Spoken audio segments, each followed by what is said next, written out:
Heavy-hearted, he went upstairs and met his forensics boss. Panicked, he spilled some water before being killed in the autopsy room. An officer dying in the station is a massive irony, and Chief Examiner Chi Saget is the prime suspect. Before the murder happened at the police station, the black door was locked. The chief fumed and the public was stunned. However, Zhao Qi, the main suspect, calmly awaited questioning. If you check the surveillance footage, you'll know I'm not the killer. The captain showed the computer. It was hallway footage. They suspected Zhao Qi poisoned the water to kill the intern. The victim died of cyanide and Zhao Qi's prints were on the bottle, but watching the footage, he recalled everything, from their encounter to the death. It was only 3 minutes. So you suspect I poisoned the water? That bottle of water has been sent for testing.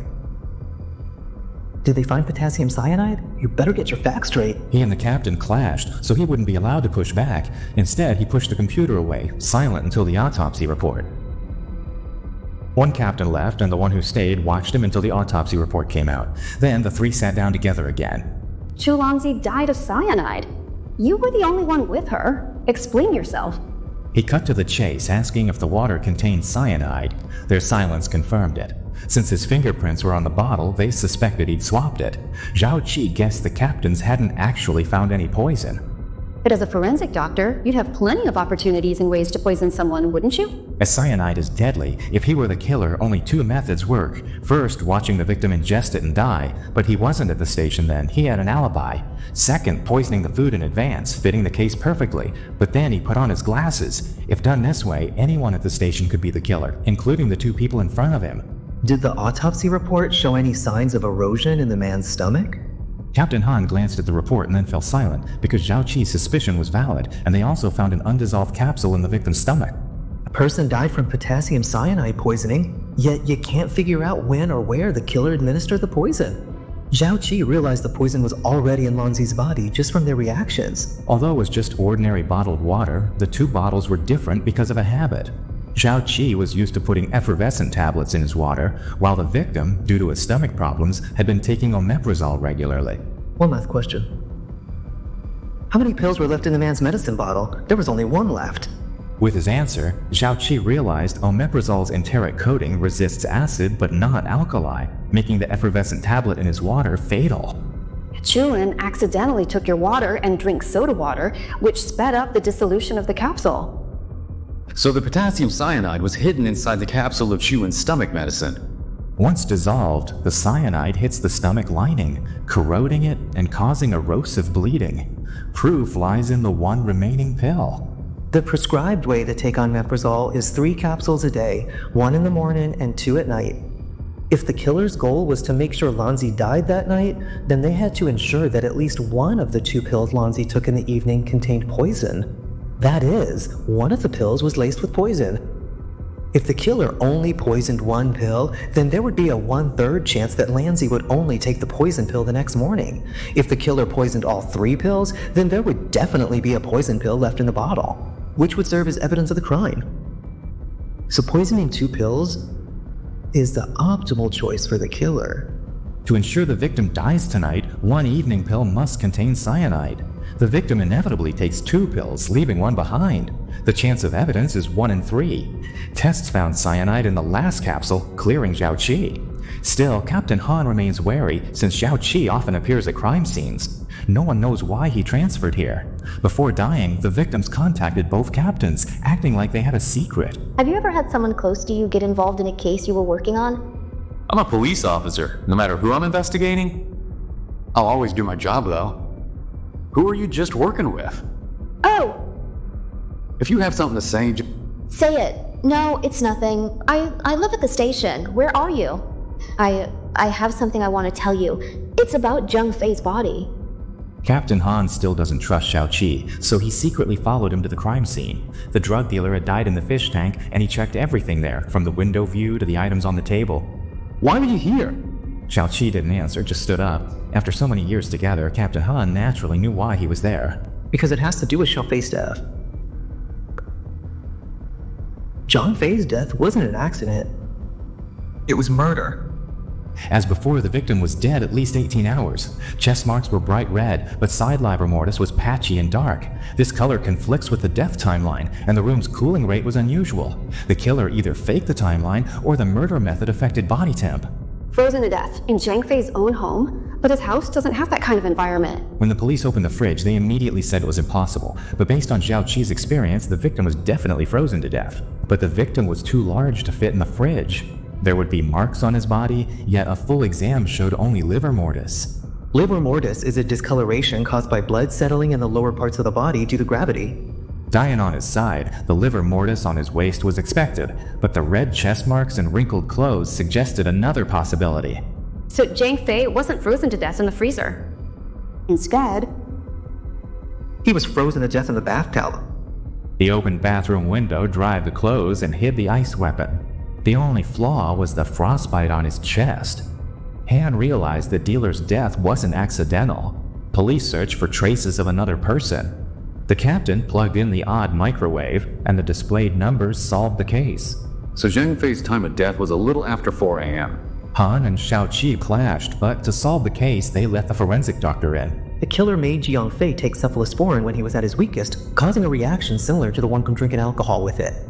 And while he was unconscious, the killer used ice to stimulate his body, leading to the failure of all his organs, especially his heart, and ultimately causing his death. This showed that the killer has a certain understanding of human physiology. Autopsy revealed alcohol and red sausage in the victim's stomach. The cephalosporin on the table was open, but none was in his stomach. However, tests found cephalosporin in his body, baffling the police. The sausage was cut cleanly, yet no tools were found. Since he died of organ failure, why the killer took a knife remains a mystery.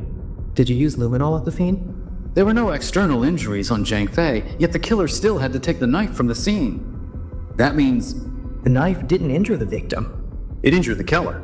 Spraying reagent revealed floor blood stains. Lifting items, they found an uncleaned blood drop. If not the victim's, the killer was identified. Yet no DNA match was found, meaning a clean record. To be sure, the team re-examined the case. From the start of Qlanzi's investigation until yesterday, all cases and evidence were organized chronologically. They found loopholes regarding a period when Qlanzi left the station to take her medication. Her whereabouts and contacts during that time became the key to solving the case. Boss, come with me to the bar to check Zhang Fei's movements before he started drinking. Xiaoxi, you guys go check who Qlanzi met after she left the precinct. The team split to check leads. Lao Han found an informant and, led by him, entered the nightclub. The music was loud. They went straight to the owner and showed their badges. This is all legitimate business. Why the mystery? You even need an escort to get in. The owner tried to explain as Captain Han looked around. He asked for the surveillance footage, but the owner wanted a cooperation notice first. A cooperation notice, right? Hey, I'll call my colleagues in the security team right now and have them come over to assist, bro. Whatever you want to see, I'll show you. Investigation showed the dealer's social circle was a complex web of enemies, making a motive nearly impossible to find. Forensics unlocked Qlanzi's phone, revealing he made 4 identical calls 5 minutes after leaving the station. An officer traced them to a chemical lab's main line, so the recipient remains unknown. Surveillance also showed Qlanzi was constantly on his phone before he died. There must be some clue in her phone. It's just that she didn't have time to tell me back then. I remembered what Captain Han told me that day. When he saw Qlanzi again, Qlanzi was also anxiously scrolling on his phone. Han's team watched footage of the dealer mixing drugs and alcohol. Questioning his companion, the boss remembered her too. I remember her name is Zhang Lu. She likes to wear Lolita fashion and is very close to Zhang Fei. Zhao Qi's team found new evidence on the phone, photos of Zhang Fei's body. The medical examiner broke protocol by photographing the corpse. Look here, there are 3 photos. The first 2 are of the tattoo on Zhang Fei's arm, one without a black light, and one with a black light. The last one is of the mark on his wrist. The first 2 photos were taken just a few seconds apart, but the third photo was taken more than 20 minutes later. The timing of the photo has become a mystery. What exactly did he discover? Ignoring his phone photos, his party application photos look normal. By then, Xiao Qi left, and Dr. Gao was testing next door, leaving only the deceased in the morgue. If, while taking the photos... Did you ask me, what is this? What is this? It should be an old injury or maybe a faded watermelon tattoo. No, that's not right. It's more like a fluorescent tattoo. He knew this tattoo type and brought a black light, but there are 2 forearm photos and only one of the upper arm. That doesn't make sense. Police found a lead tracking down Zhang Lu, Qlanzi's high school classmate. Her last call was to his work. Witnesses saw them arguing that day. A technician saw the fight, then Zhang Lu left and Q Lanzi took 2 pills. Are you sure Q Lanzi took the pills at that time? Based on Captain Han's info, we've monitored Zhang Lu and intercepted the girl at the toll station. Zhang Lu, cooperate with us. We need a quick finger prick for a blood sample. Dr. Zhao collected a sample. Next is DNA comparison. Zhang Lu is restrained. We ask about the night of the 7th. She says she didn't leave with the dealer, but just had a few drinks and went home alone. Can anyone confirm that? Confirm what? Confirm what exactly? I was alone. Who could possibly confirm it? Without confirmation, Zhang Lu's word is unreliable. Asked about their last meeting, she says the dealer had a cold. She'd warned him not to mix alcohol with his medicine, but he didn't seem to care. How'd you get the injury on your finger? Good experiments. Singer. What did Chulancy say to you when she came to the lab? At a friend's mention, she grew agitated, her voice rising. She demanded a confrontation, but learning of the death, she froze, mumbling, "How is that possible?" Her eyes dimmed. Noticing more to say, Captain Han pressed her harder. The stress made Zhang Lu's fingers twitch as her emotions peaked. If Zhang Lu's blood matches the blood sample we collected at Zhang Fei's house, then he is the most likely suspect in Zhang Fei's murder. Lu denied it outright, almost shouting. And at the very moment he denied it, Xiaoqi thought of a possibility and glanced seriously at the monitor. He noticed the twitching finger, which gave him a bit of certainty. Meanwhile, forensic Dr. Gao also arrived at the lab to compare results with Dr. Zhao. An officer handed the comparison results to the captain. Matching blood from the dealer's house, Captain Han immediately ordered Zhang Lu's arrest. The suspect was now the killer. Zhang Lu struggled, shouting his innocence. The cry made Zhao Qi uneasy, sparking a new thought.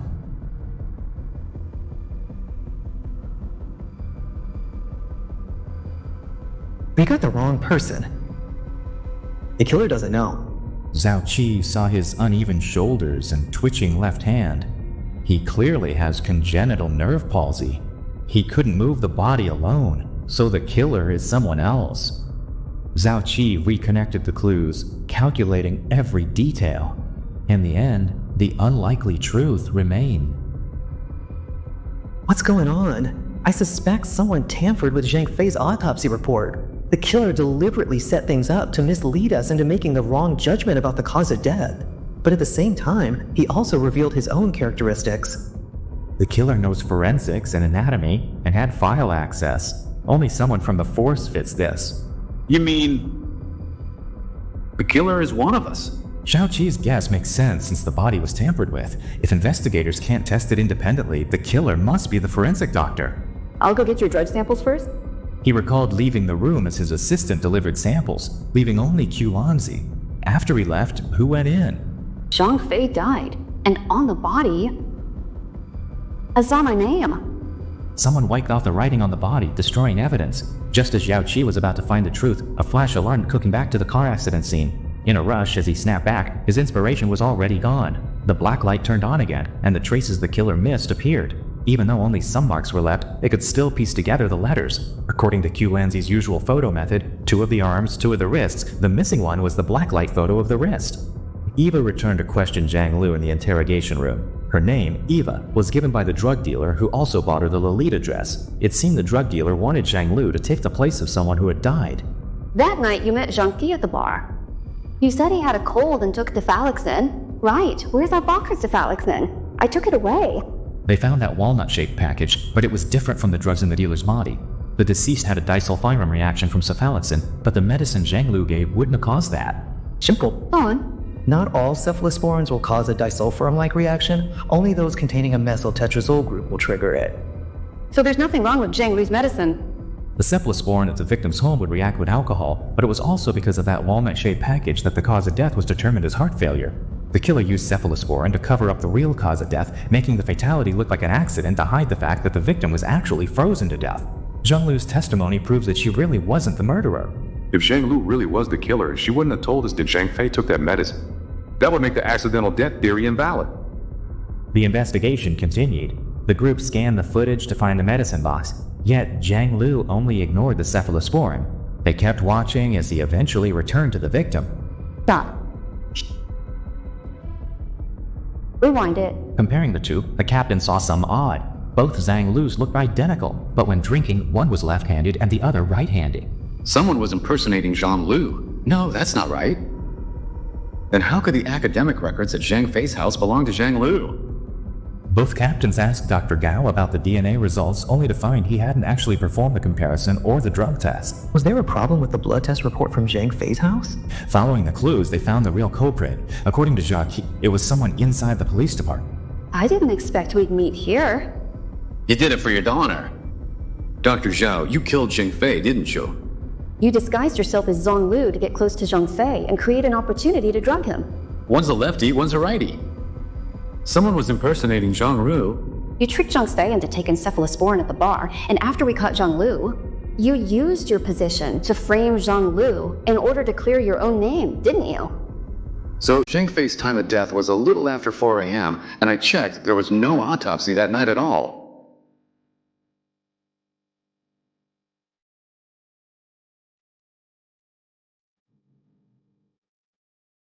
The team found many partial fingerprints, mostly just common marks.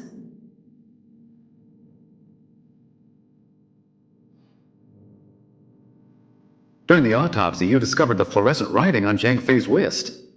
You said Q Lanzi was targeted because she saw the word Eva, right? You were worried that once we identified that word, we'd trace it back to your daughter, Zhao Yuwang. That would expose your motive for murder. You deleted the photos from the camera too, didn't you? Just to keep everything from being exposed. You put potassium cyanide in Q Lanzi's stomach medicine and killed her.